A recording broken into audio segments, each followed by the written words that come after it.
નમસ્કાર વિદ્યાર્થી મિત્રો, આપણે આજે ધોરણ 12નું નવું ચેપ્ટર એટલે કે આલ્કોહોલ, ફિનોલ અને ઇથરની ચર્ચા કરવા જઈ રહ્યા છીએ. એમાંથી ફર્સ્ટ ઓફ ઓલ ભાગ જોજો, આલ્કોહોલ, આપણે ફિનોલ અને ઇથર. એમાંથી આલ્કોહોલ, ધ્યાન આપજો, આલ્કોહોલ અને ફિનોલ છે એ આપણે ફર્સ્ટ પાર્ટમાં જોશું. સેકન્ડ પાર્ટમાં આપણે ઇથરની વાત કરશું. તો ફર્સ્ટ, તેનો ઉપયોગ ક્યાં ક્યાં થાય છે? પહેલું છે કે લાકડાના ફર્નિચરને પોલિશ કરવા, બરોબર છે, ત્યાં આલ્કોહોલ અને ફિનોલનો ઉપયોગ કરવામાં આવે છે. બીજું તો સર એનો ઉપયોગ બીજો કાગળમાં કરવામાં આવે. કેમાં? કાગળમાં તમે એનો ઉપયોગ કરી શકો છો. ત્યારબાદ ક્યાં કરવામાં આવે? તો વસ્ત્રોમાં ખાસ કરીને તેનો ઉપયોગ કરવામાં આવે છે. વસ્ત્રોમાં પણ તમે તેનો ઉપયોગ કરી શકો છો. ત્યારબાદ હવે જો આલ્કોહોલ હોય એટલે એનો OH હોય છે, સમૂહ કયો હશે? OH સમૂહ હોય છે. તો આ જે OH સમૂહ છે એ OH સમૂહને જો કોઈ શૃંખલાવાળો CH3 હોય, કેવો હોય? શૃંખલાવાળો જો CH3 હશે વિદ્યાર્થી મિત્રો, તો આ શૃંખલાવાળા CH3 ને એલિફેટિક આલ્કોહોલ કહેવાય. કેવો? Aliphatic alcohol. અને જો આ કોઈ બેન્ઝીન સાથે OH જોડાયેલો હોય તો આવા આલ્કોહોલને એરોમેટિક આલ્કોહોલ કહેવાશે. કેવો? Aromatic alcohol. Okay, aromatic alcohol તમે એને કહી શકો. દાખલા તરીકે આપણે એના વર્ગીકરણની જો ચર્ચા કરીએ તો વર્ગીકરણ કઈ રીતે થઈ શકે છે? તો વર્ગીકરણ ઉપર આપણે જો ચર્ચા કરવા બેસે તો જો દાખલા તરીકે C2H5OH, અહીંયા એક જ OH સાથે જોડાયેલો કાર્બન બીજા એક જ કાર્બન અથવા એક જ આલ્કોહોલ છે, એટલે આને મોનોહાઇડ્રિક આલ્કોહોલ કહેવાય. કેવો? Monohydric alcohol. હવે આપણે જોઈએ સેકન્ડ પાર્ટ લઈએ તો શું સેકન્ડ પાર્ટ લઈએ કે દાખલા તરીકે અહીંયા તમે જોઈ શકો છો CH2OH સિંગલ બોન્ડ, CH2OH. અહીંયા આલ્કોહોલ હવે બે છે. હવે બે આલ્કોહોલ હશે એટલે આને ડાયહાઇડ્રિક આલ્કોહોલ કહેવાશે. કેવો? ડાયહાઇડ્રિક. થર્ડ આપણે લઈએ તો છે આપણી પાસે CH2OH, અને CH2OH. ચાલો, ઓબ્વિયસલી આને કેવો હાઇડ્રેટ કહેવાશે તો તમને તરત આઈડિયા આવી ગયો હશે, સર આને તો ટ્રાયહાઇડ્રિક આલ્કોહોલ કહેવાય.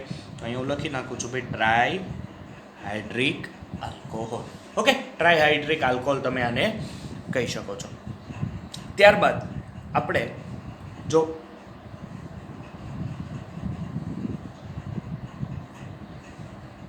હવે અહીંયા તમે જોઈ શકો છો R, આની સાથે બે H જોડાયેલા છે અને અહીંયા જોડાયેલો છે OH. હવે આ તમને જે OH દેખાય છે વિદ્યાર્થી મિત્રો, એ જે તમને OH દેખાય છે એની સાથે જોડાયેલો કાર્બન બીજા એક આલ્કાઇલ સમૂહ, R એટલે આલ્કાઇલ સમૂહ થાય, એ બીજા એક R સાથે જોડાયેલો હોવાથી આને પ્રાથમિક આલ્કોહોલ કહેવાશે. કેવો? પ્રાથમિક.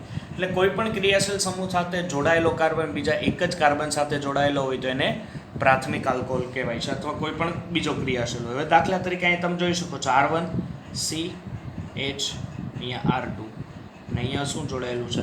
સર OH જોડાયેલો છે. ધેટ્સ મીન આ દ્વિતીયક આલ્કોહોલ થશે. કેવો? દ્વિતીયક આલ્કોહોલ.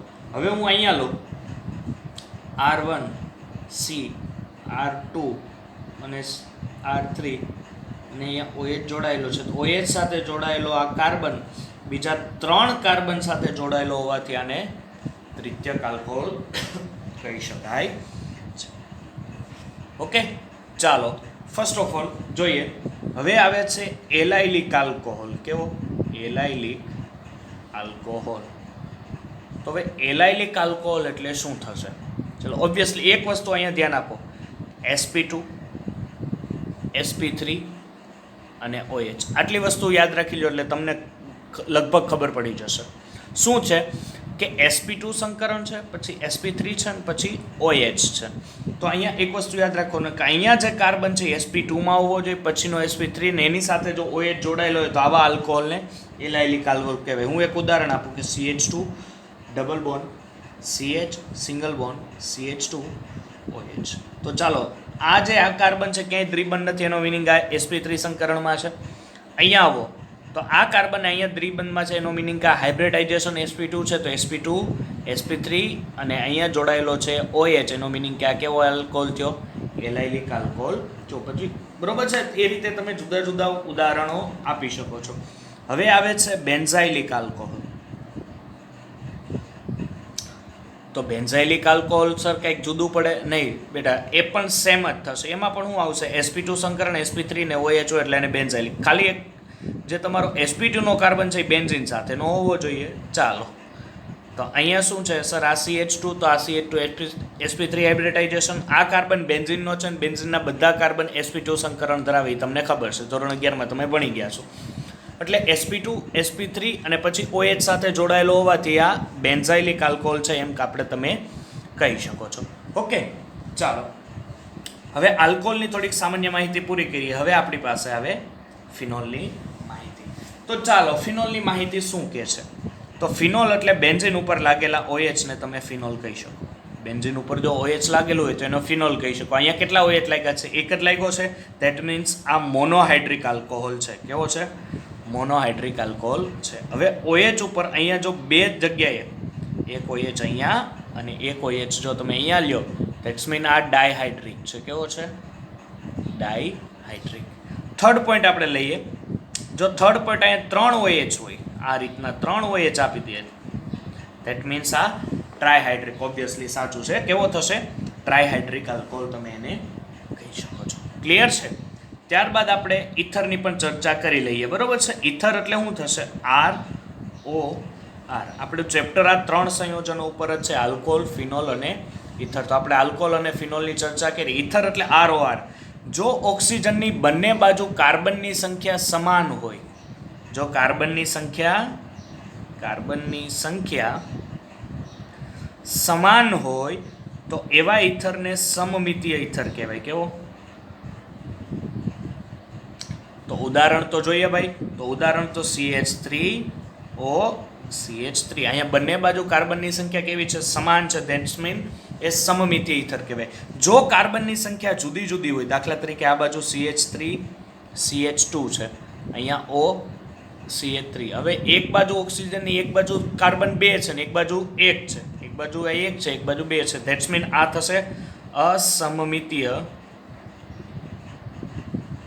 ઇથર. કેવો ઇથર થશે? આ અસમમિતીય ઇથર થશે, કારણ કે અહીંયા કાર્બનની સંખ્યા બંને તરફ કેવી છે?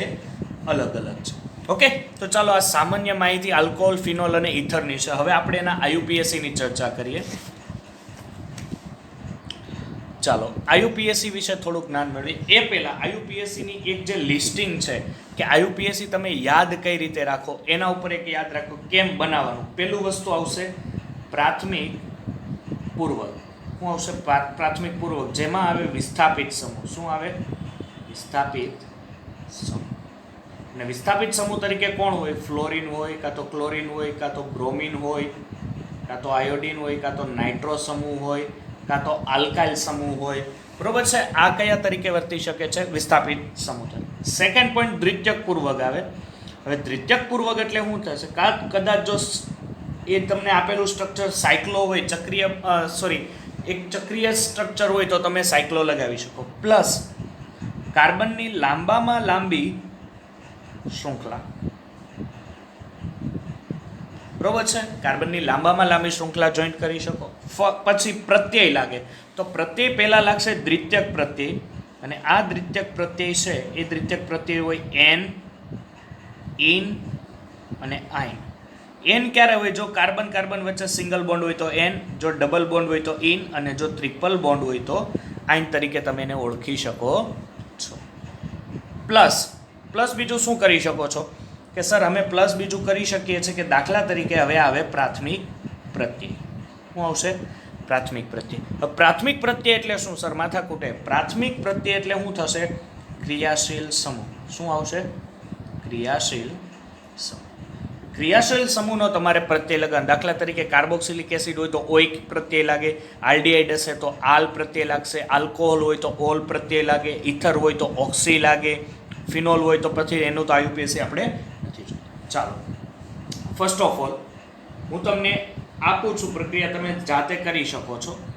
ફર્સ્ટ છે IUPAC CH3 CH2 CH double bond CH CH2 ચાલો આ મેથડ તમને યાદ રહી, આ હિન્ટ તમને યાદ રહે એટલે કોઈ પણ IUPAC તમે આરામથી કરી શકો છો. ચાલો ફર્સ્ટ શું કરશો, પહેલાં તો પૂર્વક વિસ્થાપિત સમૂહ ક્યાંય તમને આમાં દેખાય છે સર? ક્યાંય વિસ્થાપિત સમૂહ છે એટલે લગાવવાની જરૂર નથી. પછી શું છે દ્વિતીયક પૂર્વક, તો સાયક્લો સ્ટ્રક્ચર નથી. ચાલો થર્ડ, લાંબામાં લાંબી શૃંખલા તો કેટલા કાર્બનની હશે? તો અહીંયાથી OH નજીક પડે છે એટલે નંબરિંગ અહીંથી આપવાના 1 2 3 4 and 5. ચાલો 5 કાર્બન છે, 5 કાર્બન હોય એટલે શબ્દ લાગે પાછળ પેન્ટ. ઓકે, ચાલો પેન્ટ લાગેલું છે, આ લાગેલું છે. ચાલો દ્વિતીયક હવે પ્રત્યય, તો પ્રત્યય એન, ઇન અને આઇન. તો અહીંયા દ્વિબંધ તમને દેખાય છે? હા સર છે. અહીંયા કયા કાર્બન ઉપર છે? બીજા ઉપર છે એટલે લખો પેન્ટ ટુ ઇન. ઓકે, પછી પ્રત્યય પ્રાથમિક પ્રત્યય ક્રિયાશીલ સમૂહ. ક્રિયાશીલ સમૂહ તમે લગાવો છો તો એનો મિનિંગ કે ક્રિયાશીલ સમૂહ અહીંયાથી લાગશે એટલે અહીંયા લાગશે વન ઓલ. શું લાગશે? One all. આ રીતના તમે જાજી પ્રેક્ટિસ કરી શકો. ધોરણ 11માં તમે IUPACની પ્રેક્ટિસ કરી છે એટલે અહીંયા હું તમને થોડાક સામાન્ય આપીશ, પછી તમે જાતે કરી શકો છો. ચાલો હું એક સાયક્લોવાળું સ્ટ્રક્ચર લઈ લઉં છું. ચાલો OH. તો અહીંયા ચાલો પૂર્વક ક્યાંય વિસ્થાપિત સમૂહ છે નહીં. ચાલો પછી દ્વિતીયક પૂર્વક લ્યો તો અહીંયા સાયક્લો લખવું પડશે કારણ કે અહીંયા સાયક્લો બંધારણ છે એટલે મીન્સ કે સાયક્લો. પછી શું કરશો? લાંબામાં લાંબી શૃંખલા, તો અહીંથી નંબરિંગ આપો 1 2 3 4 and 5. 5 છે એટલે પેન્ટ, બરોબર છે. પછી પેન્ટ છે, ક્યાંય દ્વિબંધ નથી એટલે પેન્ટેન, અને પછી OH છે એટલે પ્રત્યય લાગે ઓલ, તો પેન્ટેનોલ. તો સાયક્લો પેન્ટેનોલ. ક્લિયર થશે? એકદમ ઇઝી છે. સોરી, અહીંયા વચ્ચે રાઉન્ડ નથી, બરોબર છે, ઉપર હોય છે. ચાલો આનું તો સાયક્લો હેક્ઝેનોલ, કારણ કે 6 કાર્બન છે એટલે જાતે કરી શકો છો, બરોબર. CH3 અને અહીંયા H. ચાલો આનું આપશો તો વિસ્થાપિત સમૂહ છે. હા સર, 2 વિસ્થાપિત સમૂહ છે, CH3. તો હું ક્યાં કાર્બન ઉપર છે? તો નંબરિંગ આપો 1 2 3 4 5. બરોબર છે. 5 કાર્બનની કુલ શૃંખલા છે. કયા ઉપર છે? એટલે 3 4 ડાયમિથાઇલ, કારણ કે 2 ક્રિયાશીલ સમૂહ સમાન છે એટલે આપણે 3 4 ડાયમિથાઇલ. ચાલો પછી પૂર્વક તો સાયક્લો સ્ટ્રક્ચર લાગશે એટલે સાયક્લો એ મૂકી દો. ચાલો અને કેનું છે આ? 5 કાર્બન એટલે પેન, ક્યાંય દ્વિબંધ નથી એટલે એન, તો પેન્ટેન. પછી ક્રિયાશીલ સમૂહ કયો છે? OH એટલે એનો પ્રત્યય લાગે ઓલ, પેન્ટેનોલ. તો 3 4 ડાયમિથાઇલ સાયક્લોપેન્ટેનોલ. એકદમ ઇઝી પ્રશ્ન છે. ચાલો આપણે આગળ જોઈએ. હવે હું તમને જાતે અમુક આપું છું, એ તમે હોમવર્કમાં ટ્રાય કરી શકો છો. CH2 CH3 OH અને અહીંયા CH3. અહીંયા વિસ્થાપિત સમૂહ એક ઇથાઇલ છે અને એક મિથાઇલ છે, બરોબર છે. જાતે તમે ટ્રાય કરી શકો છો.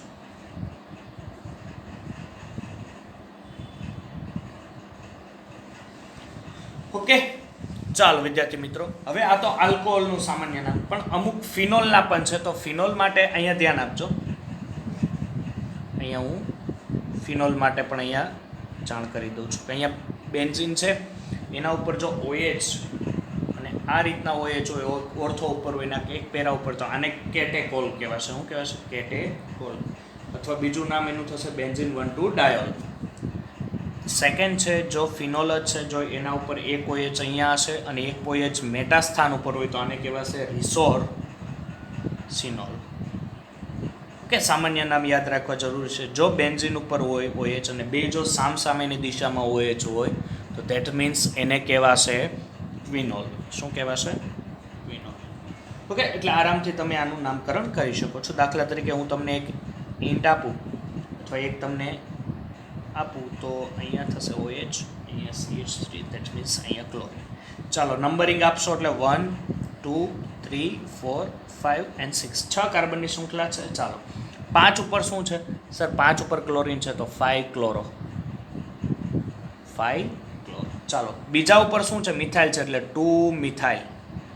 5 ક્લોરો 2 મિથાઇલ. ચાલો બેન્ઝીન છે, ઉપર OH છે, ધેટ મીન્સ ફિનોલ, તો આનું નામ થશે ફિનોલ.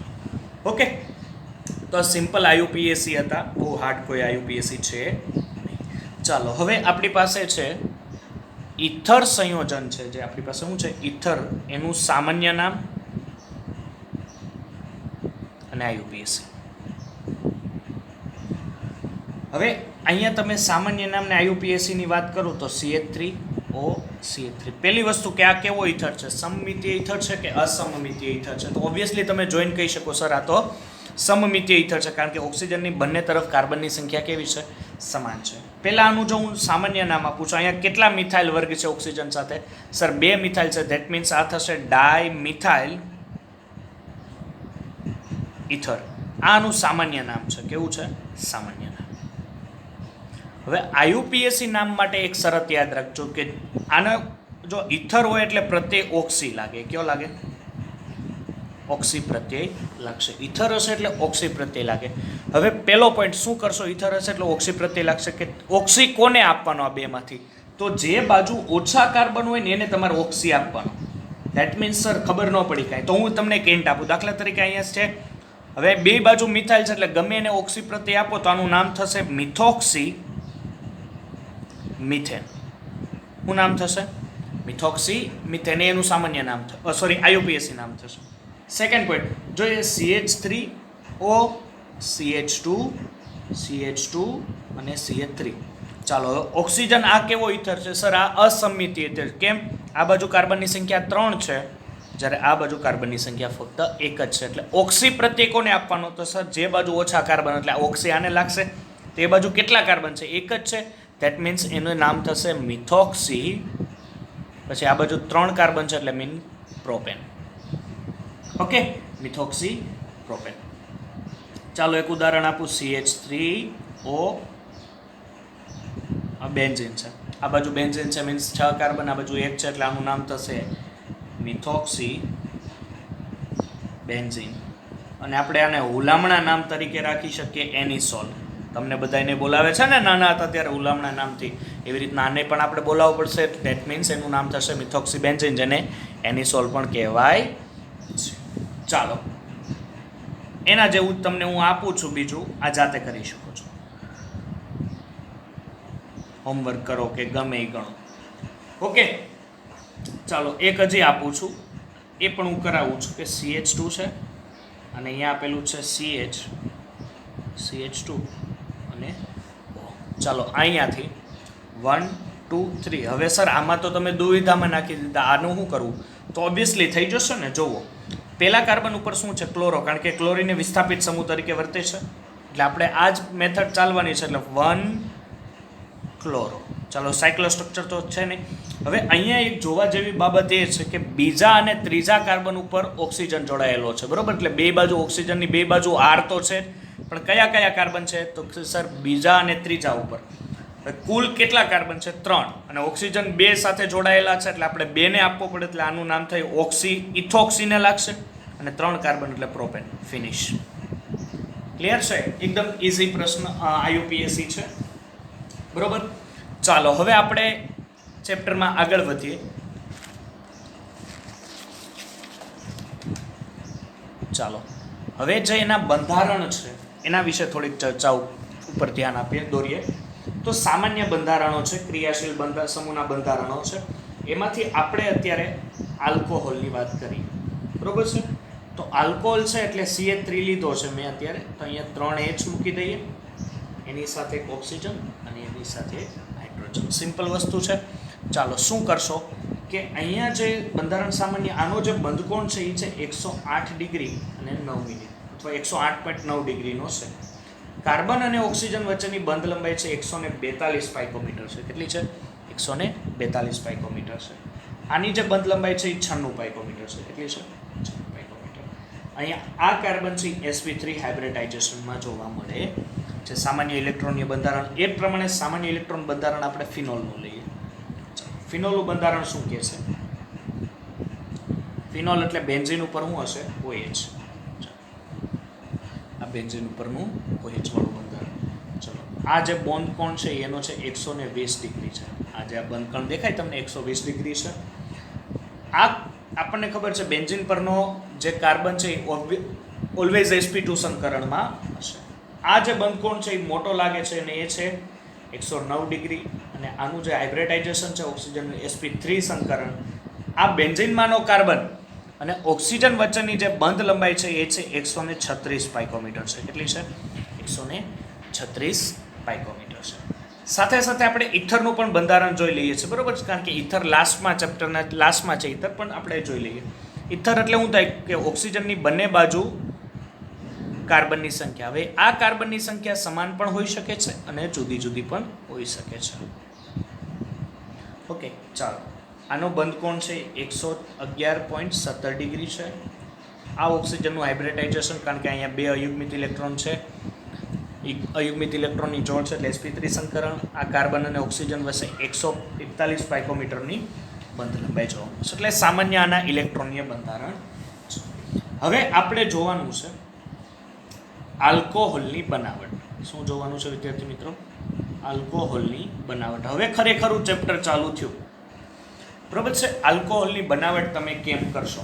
ચાલો, અને ફર્સ્ટ જે બનાવટ છે એ કેમાંથી છે કે આલ્કિન સંયોજનમાંથી. કેમાંથી? આલ્કિન સંયોજનમાંથી. તો આલ્કિન સંયોજનમાંથી તમારે આલ્કોહોલ બનાવવાનો છે. તો કઈ રીતે આલ્કિન સંયોજનમાંથી તમે આલ્કોહોલ બનાવશો, તો એના વિશે આપણે ચર્ચા કરીએ. તો ફર્સ્ટ ઓફ ઓલ શું કરશો તમે કે તમારી પાસે કોઈ આલ્કિન છે અને આલ્કિન સંયોજનમાં અહીંયા એક શબ્દ યાદ રાખજો કે એસિડ ઉદ્દીપકીય ગુણધર્મ છે. કેવો? એસિડ ઉદ્દીપકીય ગુણધર્મ. એટલે કે એસિડ છે એ તમારો ઉદ્દીપક તરીકે, એટલે હું અહીંયા H+ મૂકું છું, આ તમારો ઉદ્દીપક તરીકે યુઝ થવો જોઈએ. ચાલો, હવે અહીંયા આલ્કિન છે એટલે આલ્કિન છે એટલે C ડબલ બોન્ડ H. અહીંયા તમે H મૂકી શકો, એટલે કાર્બનની 4 સંયોજકતા. જો H ના મૂકો તો પણ ખબર પડશે, કારણ કે આપણે આ સિમ્પલ રિએક્શન જોઈએ છે. એની પ્રક્રિયા H2O સાથે અને H+ ઉદ્દીપકની હાજરીમાં. ચાલો, હવે H2O સાથે થતી હોય એટલે H+ OH-. ઓબ્વિયસલી અહીંયા કાર્બન વચ્ચે તમને દ્વિબંધ દેખાશો, તોડો એટલે એક ઉપર માઇનસ ચાર્જ જાય, એક ઉપર કયો કાર્બન પર પ્લસ. તો આ H+ નું એટ્રેક્શન આ કાર્બનનો જે માઇનસ ચાર્જ છે એની સાથે આવશે અને આ OH નું એટ્રેક્શન આ કાર્બનના પ્લસ ચાર્જ સાથે. એટલે અહીંયા શું બનશે જોવો તો H H H single bond, અહીંયા આવી જશે OH. ઓકે, અને આ કાર્બનના 2 H છે એ આ રીતના છે, બરોબર છે. સિમિલર જો આને ગોઠવો તો આ બને CH3 CH2 OH. ઓકે, એટલે તમે સિમ્પલ રીતે આલ્કોહોલ તમે બનાવી દીધો છે. ઓકે, આની હવે મેકેનિઝમ ઉપર ધ્યાન આપજો. ક્રિયાવિધિ. ક્રિયાવિધિ શું છે કે સર તમે અહીંયા H+ શરૂઆતમાં નાખેલો એટલે એની મેકેનિઝમ છે આ રીતે થશે કે H2O સાથે પ્રક્રિયા કરીને અહીંયા બનાવશે H3O+, જે મંદ એસિડ તરીકે બનશે. ધેટ મીન્સ કે અહીંયા તમે H2Oમાં H+ નાખેલો છે. H2O ઓબ્વિયસલી આ આલ્કિન સાથે પ્રક્રિયા કરશે. જે આ H+ તમે નાખેલો છે H3O+ બનાવ્યો છે, લાસ્ટ મને આ H+ બહાર નીકળેલો મળવો જોઈએ. જો બહાર નીકળેલો મળે નહીં તો તમે એમ કહી શકો આ ઉદ્દીપક તરીકે યુઝ થયો હશે. ચાલો, તબક્કા નંબર 1 કઈ રીતે થશે કે અહીંયા આલ્કિન છે. હવે વિદ્યાર્થી મિત્રો હું H લખતો નથી પણ તમે સમજી શકો છો. ચાલો, હવે H3O+ છે. હવે H3O+ છે એટલે ઓક્સિજન સાથે 3 હાઇડ્રોજન હોય. ખરેખર ઓક્સિજનની સંયોજકતા 2 હોય, પણ અહીંયા 3 હાઇડ્રોજન આવે છે. એનો મિનિંગ કે એક નવી ભાગીદારી માટે ઓક્સિજને 1 ઇલેક્ટ્રોન ગુમાવ્યો હશે. ઓક્સિજને જો 1 ઇલેક્ટ્રોન ગુમાવેલો હશે તો ઓબ્વિયસલી એના ઉપર પ્લસ ચાર્જ. ચાલો, બોન્ડ તૂટે. બોન્ડ તૂટે એટલે એક ઉપર કયો ચાર્જ જશે? માઇનસ ચાર્જ જાય, એક ઉપર પ્લસ ચાર્જ જાય. અહીંથી ઓક્સિજન લાંબો સમય પોતાના ઉપર પ્લસ ચાર્જ રાખે ને એટલે હાઇડ્રોજન સાથેનો બોન્ડ તોડે અને પોતાના ઉપર માઇનસ ચાર્જ લે અને હાઇડ્રોજનને કયો આપે? પ્લસ. એટલે હાઇડ્રોજન ઉડતો ઉડતો ઉડતો ઉડતો આ કાર્બન આવી ગયો. દેટ મીન્સ આગળ વધારો રિએક્શન એટલે અહીંયા આવી જશે હવે H. અહીંયા તો ઓલરેડી H છે જ, બરોબર, હું લખતો નથી. તો આ કાર્બન ઉપર કયો ચાર્જ આવ્યો અત્યારે? પ્લસ. ચાલો, ઓકે. તો અહીંયા લાસ્ટમાં શું છૂટું પડ્યું સર? અહીંયા લાસ્ટમાં છૂટું પડ્યું H2O, કારણ કે અહીંયાથી છૂટું. તબક્કા નંબર 2માં શું કરશો કે સર અહીંયા C છે, અહીંયા H, આ કાર્બન ઉપર કયો ચાર્જ છે? પ્લસ. હવે ઓક્સિજન, અહીંયા H અને આ H, જે પાણી તમે ઉપયોગમાં લીધેલો. અહીંયાથી આ ઓક્સિજનનું એટ્રેક્શન આની સાથે આવશે. દેટ મીન્સ આ કંઈક આ રીતનું થશે. H H, અહીંયા O અને H. ઓક્સિજનના ફરીથી કેટલા બોન્ડ થઈ ગયા? 3 બોન્ડ. દેટ મીન્સ એના ઉપર ફરીથી કયો ચાર્જ આવ્યો? પ્લસ ચાર્જ આવ્યો. અને પ્લસ ચાર્જ આવ્યો એટલે હવે તબક્કા નંબર 3 આવો, બરોબર છે. તબક્કા નંબર 3માં આવો તો અહીંયાથી આ C, આ H, કાર્બન ઉપર 2 H અને અહીંયા OH OH, અને આના ઉપર કયો ચાર્જ આવ્યો? પ્લસ. ફરીથી પાણીનો અણુ એડ કરો. હવે શું કરશો કે અહીંથી ઓક્સિજન ફરીથી આ હાઇડ્રોજન તોડીને ઇલેક્ટ્રોન પોતાના તરફ લે અને આ H પ્લસનું એટ્રેક્શન આની સાથે આવી જાય. ધેટ મીન્સ આ C H અને અહીંયા શું આવી જશે હવે OH, કારણ કે H2O હતો એમાંથી એક H નીકળી ગયો એટલે તમને આલ્કોહોલ, અને અહીંયા તમને શું મળી ગયું H3O પ્લસ. એટલે શરૂઆતમાં જે તમે H3O પ્લસ નાખ્યા હતા એ જ મને પાછા મળી ગયા, અને સાથે સાથે જો H3O પ્લસને છૂટા પાડું તો એમાંથી H પ્લસ અને H2O મને પ્રાપ્ત થાય. જે મેં H પ્લસ શરૂઆતમાં નાખેલો એ મને પાછળ મળી ગયો. ધેટ મીન્સ આ ઉદ્દીપકવાળી પ્રક્રિયા થઈ ગઈ છે. ક્લિયર છે? એટલે આલ્કોહોલની આલ્કિન સંયોજનોમાંથી આલ્કોહોલની બનાવટ અહીંયા ફિનિશ થઈ ગઈ છે. આઈ હોપ તમને અહીંયા આઈડિયા આવી ગયો હશે કે કઈ રીતના મેથડ તમે કરી છે. ચાલો હવે આપણે સેકન્ડ મેથડ છે એ છે હાઇડ્રોબોરેશન પ્રક્રિયા દ્વારા છે. કઈ છે? હાઇડ્રોબોરેશન પ્રક્રિયા દ્વારા. ચાલો તો હાઇડ્રોબોરેશન પ્રક્રિયા દ્વારા આલ્કોહોલની બનાવટ જોઈએ. તો અહીંયા જોઈએ છે હાઇડ્રોબોરેશન પ્રક્રિયા. ઓકે, હાઇડ્રોબોરેશન પ્રક્રિયા દ્વારા આલ્કીનની સંયોજનની બનાવટ. હવે આ અસમમિત આલ્કીન, હવે ઓબ્વિયસલી તમને ખબર પડી જશે કે અસમમિત આલ્કેન એટલે શું થાય કે દ્વિબંધની બંને તરફ જો કાર્બનની સંખ્યા સમાન ન હોય તો એવા કાર્બનને તમે અસમમિતિ આલ્કેન કહી શકો. એની પ્રક્રિયા CH3 CH double bond CH2, અહીંયા તમારી પાસે H પ્લસ અને H2O છે. હવે H2O ના બે ભાગ પડે, H પ્લસ OH માઇનસ. અહીંથી આ દ્વિબંધ તૂટે એટલે એક ઉપર પ્લસ ચાર્જ જાય, એક ઉપર કયો ચાર્જ જશે? માઇનસ ચાર્જ જશે. એટલે અહીંથી બનશે CH3 CH સિંગલ બોન્ડ, અહીંયા CH2, અહીંયા CH2 H. ઓકે, ચાલો હવે હાઇડ્રોબોરેશન પ્રક્રિયા છે એટલે એનો ઉપયોગ BH3 નો ઉપયોગ એમાં કરવામાં આવે. કેનો? BH3 નો, કારણ કે બોરેશન છે એટલે બોરોન વાળા હાઇડ્રાઇડનો ઉપયોગ કરવામાં આવે છે. હવે અહીંયા શું છે વિદ્યાર્થી મિત્રો, જુઓ તો CH3 CH double bond CH2, આની પ્રક્રિયા બોરોન એટલે HBH. બરોબર છે? ખરેખર BH3 સ્વરૂપ ન હોય પણ B2H6 સ્વરૂપ હોય, કારણ કે બોરોન છે ઇલેક્ટ્રોનની ઉણપવાળા હાઇડ્રાઇડ છે એટલે એની એક કક્ષક જો BH3 લ્યો ને તો તમારે એક કક્ષક આ રીતના તમારે એને બતાવવી પડે. ઓકે, ચાલો શું થશે? અહીંથી બોન્ડ તૂટે એટલે એક ઉપર કયો ચાર્જ આવે? એક ઉપર આવશે સર માઇનસ ચાર્જ અને એક ઉપર કયો આવશે? Plus charge. અહીંથી આ હાઇડ્રોજન તૂટે, આની સાથે એટ્રેક્શનમાં આવશે. ધેટ મીન્સ આ બનશે CH3 CH2 અને આ CH2 છે એનો એક બોન્ડ ખાલી પડે, કારણ કે આની રીતે H આવી ગયું, એક બોન્ડ ખાલી પડે એ બોરોન આરે જોઈન્ટ થઈ જાય એટલે અહીંયા આવશે એક H એક H. ફરીથી કોની સાથે પ્રક્રિયા કરો સર? ફરીથી CH3 CH double bond CH2 સાથે પ્રક્રિયા. ફરીથી બોન્ડ તૂટશે, એક ઉપર માઇનસ ચાર્જ જશે, એક ઉપર પ્લસ. ફરીથી આનો હાઇડ્રોજન છે આની સાથે એટ્રેક્શનમાં આવશે. That means CH3 CH2 CH2 boron આ રીતના, અને અહીંયા આવી જશે હવે CH2 CH2 CH3. અહીંયા હજી એક H વહીતો છે.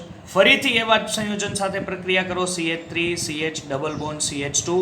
ફરીથી આ બોન્ડ તૂટે, આના આ હાઇડ્રોજન તૂટે H પ્લસ, આની સાથે એટ્રેક્શન આવે, આની આગળ વધે એટલે CH3 CH2 CH2. અહીંયા બોરોન, બે સંયોજકતા ખાલી, અહીંયા આવશે CH2 CH2 CH3. અહીંયા પણ આવી જશે CH2 CH2 અને CH3. ચાલો આની પ્રક્રિયા કરાવો H2O2 સાથે. કોની સાથે? H2O2 હાઇડ્રોજન પેરોક્સાઇડને 3 મોલ હાઇડ્રોજન પેરોક્સાઇડ લ્યો એટલે હાઇડ્રોજન પેરોક્સાઇડ આપણને ખબર છે આ રીતનું સ્ટ્રક્ચર હોય એનું, કારણ કે એમાં ઓક્સિજન પેરોક્સાઇડ છે એટલે ઓક્સિજન ઉપર કયો ચાર્જ હોય? -1. અહીંથી ભાગ પાડો એટલે કુલ કેટલા OH તમને દેખાય? સર કુલ અમને 6 OH માઇનસ દેખાશે. અહીંયાથી બોન્ડ તોડો, અહીંયા એક તૂટ્યો, એક અહીંયા તૂટ્યો, નહીં. કેટલા આલ્કાઇન છૂટા પડ્યા? Sir 3 alkyne. બધેની સંયોજકતા કેટલી બાકી રહી? એક બાકી રહી. That means CH3 CH2 CH2 અને અહીંયા શું જોડાઈ જશે? OH. પણ કેટલા? 3. એટલે અહીંથી 3 OH છે અહીંયા વપરાઈ ગયા, અને અહીંયા આવે છે બોરોન વૈધા, એની 3 સંયોજકતા ખાલી પડી, કારણ કે અહીંથી 3 આલ્કીન ગયા તો 3 જગ્યાએ શું આવી જશે? OH. OH. ધેટ મીન્સ આને તમે આ રીતના પણ લખી શકો BOH. તો તમે જોઈ શકો છો અહીંયા હાઇડ્રોબોરેશન પ્રક્રિયાની મદદથી પણ મેં આલ્કિન સંયોજન છે એ આલ્કિન સંયોજન મેં મેળવેલા. બરોબર છે. તો આઈ હોપ તમને અહીંયા આઈડિયા આવી ગયો હશે હાઇડ્રોબોરેશન પ્રક્રિયાની મદદથી તમે કઈ રીતે આલ્કિન બનાવી શકો. આપણે ફર્સ્ટ પાછા શરૂઆતના જ નવા લેક્ચરમાં આપણે ફરીથી ભેગા જશું અને કાર્બોનિલ કમ્પાઉન્ડ જે બે આ સંયોજનો છે રિડક્શન પ્રક્રિયા દ્વારા લિથિયમ એલ્યુમિનિયમ હાઇડ્રેટ અને સોડિયમ બોરોહાઇડ્રેટ જે બંને કેવા છે રિડક્શન કરતા છે. જો રિડક્શન કરતા હોય એનો મિનિંગ કે પોતાનું ઓક્સિડેશન કરતા હોય, પોતાનું ઓક્સિડેશન કરતા અને પોતાનું ઓક્સિડેશન કરતા એવા લિથિયમ એલ્યુમિનિયમ હાઇડ્રેટ અને સોડિયમ બોરોહાઇડ્રેટની આપણે ચર્ચા કરીશું. ફર્સ્ટ ઓફ ઓલ આ છે પ્રબળ રિડક્શન કરતા છે અને આ છે નિર્બળ રિડક્શન કરતા છે. હવે રિડક્શન કરતા નિર્બળ છે એટલે પોતાનું ઓક્સિડેશન થતું હશે બરાબર. આની સાપેક્ષ ધ્યાન આપજો સોડિયમ બોરોહાઇડ્રેટ છે લિથિયમ એલ્યુમિનિયમ હાઇડ્રેટની સાપેક્ષમાં નિર્બળ રિડક્શન કરતા છે. બાકી આમ ખરેખર તો એ પ્રબળ જ કહેવાય. એનો મિનિંગ છે કે એલ્યુમિનિયમ અને હાઇડ્રોજન વચ્ચેનો જે બોન્ડ હોય અને અહીંયા બોરોન અને હાઇડ્રોજન વચ્ચેનો બોન્ડ હોય એમાંથી આ બોન્ડ સરળતાથી તૂટતો હોવાથી આ H+ ઝડપથી દે, જ્યારે આ H+ આટલો ઝડપથી આના જેટલો દેતો નથી. કારણ કે એલ્યુમિનિયમનું કદ એ બોરોનની સાપેક્ષમાં મોટું હોય અને મોટા કદને કારણે બંધ લંબાઈ વધારે, જ્યારે બોરોન અને હાઇડ્રોજનની બંધ લંબાઈ કેવી ઓછી. અને આપણને ખબર છે કે બંધ લંબાઈ પ્રપોઝનલ ટુ 1 બંધ ઉર્જા, કે બંધને તોડવા માટે આપવી પડતી ઉર્જા જ્યારે બંધ લંબાઈ વધી જાય ત્યારે આ કેવી થઈ જાય ઓછી. એટલે આ હાઇડ્રોજન સરળતાથી દૂર થાય અને આ એલ્યુમિનિયમ જો હાઇડ્રોજન સરળતાથી દૂર કરતો હોય ધેટ મીન્સ એનું ઓક્સિડેશન ફાસ્ટ થતું હોય.